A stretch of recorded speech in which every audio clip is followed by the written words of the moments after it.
Olá, eu sou o professor Ricardo Ribas e hoje eu vim responder uma pergunta que me apareceu muitas vezes na última semana. Professor, o licitante pode apresentar documento depois da habilitação? Ele não apresentou documento durante a sessão, não colocou lá, não fez o upload. Ele pode apresentar depois? Tem jurisprudência que diz que pode. A prefeitura aplicou um acórdão do TCU dizendo que pode. Esse vídeo é para você que ou quer aplicar o acórdão do TCU, ou é licitante e foi inabilitado por falta de documentação e quer tentar aplicar o acórdão do TCU, ou é servidor público e não sabe de fato se aplica ou não o acórdão do TCU. Eu já vou dizer qual é o acórdão.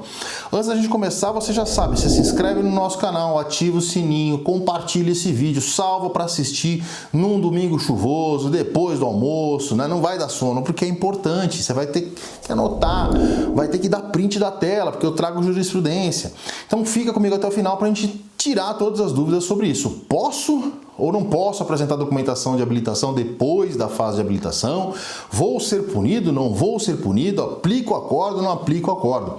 Vamos lá. Bom, toda esta problemática surgiu por conta do acórdão 1211 do Tribunal de Contas da União, que eu vou colocar agora na tela para vocês. Esse acórdão é de 2021 e ele falava basicamente, o seguinte: que seria possível admitir a juntada de documentos que apenas venham a atestar condição pré-existente à abertura de sessão pública do certame, não interfere nos princípios da isonomia e da igualdade entre os licitantes e o oposto, ou seja, a desclassificação do licitante sem que lhe seja conferida oportunidade para sanear os seus documentos de habilitação e ou proposta, resulta em objetivo dissociado do interesse público, com a prevalência do processo meio sobre o resultado almejado.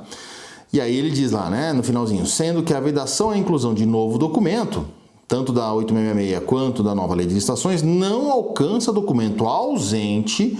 Isso é importante, documento ausente, ou seja, não foi colocado, comprobatório de condição atendida pelo licitante quando apresentou sua proposta, que não foi juntado com os demais comprovantes de habilitação e ou da proposta por equívoco ou falha, o qual deverá ser solicitado e avaliado pelo pregoeiro. Volta aqui comigo. O que quis dizer este acórdão? Ele quis dizer basicamente o seguinte: se a empresa tem um documento com data anterior à sessão, que era exigido para habilitação e não foi colocado na habilitação, não foi feito o upload, ou para quem está fazendo presencialmente, fisicamente, não foi colocado dentro do envelope, essa empresa não pode ser inabilitada e deve ser dada uma chance para ela apresentar esse documento mesmo após a habilitação.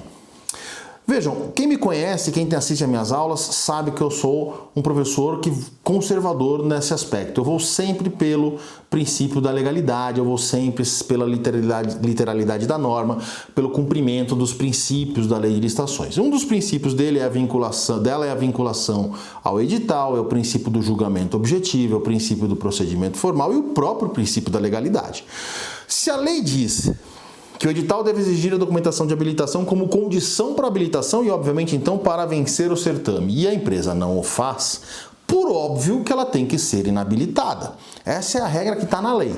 Mas o Tribunal de Contas da União, sendo o Tribunal de Contas da União, resolveu interpretar de forma diferente e deu esta decisão dizendo: olha, se ele esqueceu, se foi por falha, mas o documento já existia, ou seja, a data anterior à sessão de licitação, você pode aceitar posteriormente. Ou seja, jogou fora o julgamento objetivo, vinculação edital, própria legalidade. Bom, qual é o problema? A questão é o seguinte: esse acórdão vale para os municípios, vale para os estados, vale para a União Federal? Para quem que vale isso? Eu posso utilizar isso como regra? E a resposta é não, você não pode utilizar como regra. Primeiro, porque o município, quando vai fazer licitação, e ele vai utilizar recursos municipais, recursos próprios, ele não está sujeito à esfera de controle do Tribunal de Contas da União, e sim do Tribunal de Contas do próprio município, ou Tribunal de Contas dos municípios, em alguns estados, ou do próprio Tribunal de Contas do Estado, quando não tem Tribunal de Contas Municipal ou dos municípios. Quem vai auditar as contas desse município não é o Tribunal de Contas da União. Seria como se dissesse o seguinte: olha, lá na União Federal pode, e aí o Tribunal de Contas vai dizer assim: tá, mas aqui não pode, porque aqui a gente vai cumprir a lei. Então esse é um primeiro ponto importante. Mas mais do que isso, é importante a gente entender como é que fica esse acórdão na nova lei de licitações. Por quê? Porque o artigo 155 e 156 trazem regras diferentes para processo punitivo. E olha o que diz o artigo 155 e 156. Veja comigo na tela. Ele diz o seguinte, o licitante ou o contratado será responsabilizado administrativamente pelas seguintes infrações. Inciso 4º, deixar de entregar a documentação exigida para o certame. Quando a empresa, volta aqui comigo, quando a empresa não coloca a documentação no envelope ou não faz o upload, ela deixou de entregar a documentação de habilitação necessária para o certame. Cai aqui. E aí, vamos voltar na tela. O parágrafo 4º do artigo 156 diz: a sanção de impedimento de licitar, que é do inciso 3º, do caput do artigo 156, será aplicada ao responsável pelas infrações administrativas previstas no inciso 2º, 3º, 4º do artigo 155.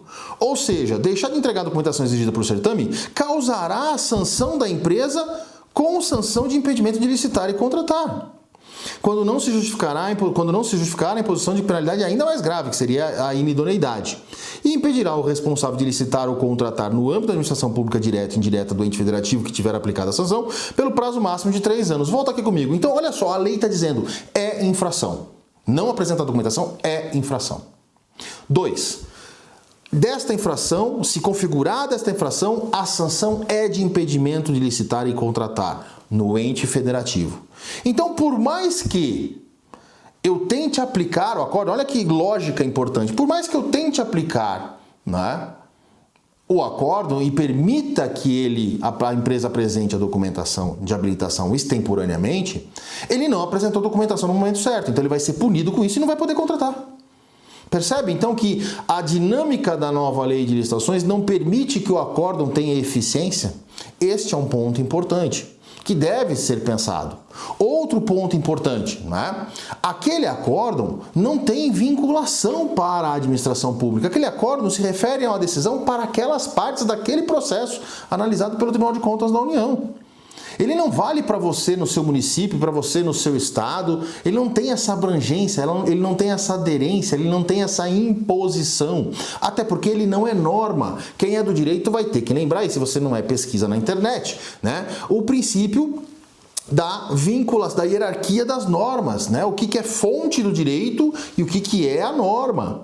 Quando é que eu aplico as fontes do direito? Jurisprudência é fonte do direito. Quando é que eu aplico as fontes do direito? Né? Não é quando a norma já diz o que fazer, quando a norma deixa a dúvida, quando a norma é silente, quando a norma dá mais de um caminho. Aí eu vou para as fontes do direito para tentar interpretar corretamente a norma. Então, se a norma diz, olha, não entregar a documentação é infração que será punida com impedimento de licitar e contratar, não deve ser permitida a apresentação extemporânea, até porque também ofende o princípio da legalidade, vinculação ao edital, princípio do julgamento objetivo e do procedimento formal.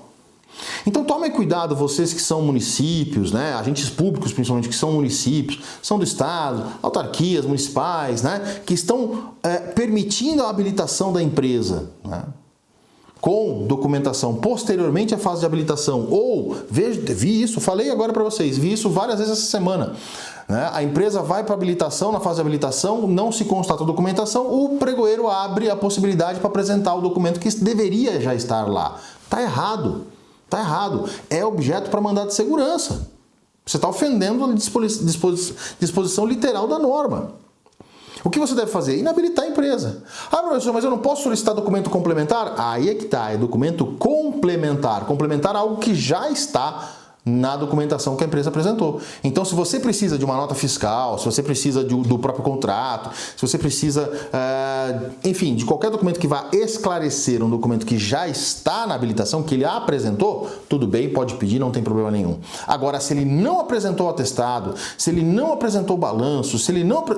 Aí, meu amigo, é caso de inabilitação. Então toma cuidado, você que é empresa, para não deixar faltar documento. Toma cuidado, você que é servidor, para não habilitar equivocadamente. Você passa, né, a correr o risco da ruína, você passa a correr o risco do mandado de segurança, de uma representação do Tribunal de Contas. E reparem, é uma decisão do TCU. Os tribunais de contas podem ter outros entendimentos. Imagina só se você aplica o acordo do TCU e o entendimento do teu Tribunal de Contas, que vai lhe auditar, é divergente. Resolve, então, fazer o quê? Lhe aplicar uma sanção, uma multa por erro grosseiro.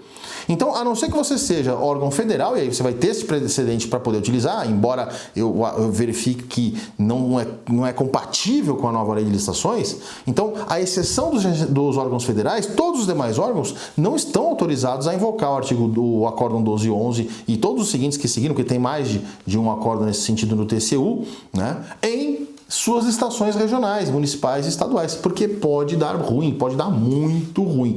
Então esse é um vídeo rápido para você ficar esperto, saber o que é joio e o que é trigo, né, e não cair no erro. Eu sou o professor Ricardo Ribas. Se você gosta de licitações, está começando a participar de licitação, está com dúvida em participar de licitação, segue esse canal, se inscreve, ativa o sininho, compartilha esse vídeo para que você possa aumentar os seus conhecimentos, colaborar com os seus colegas. E a gente vai se vendo no próximo vídeo. Tchau!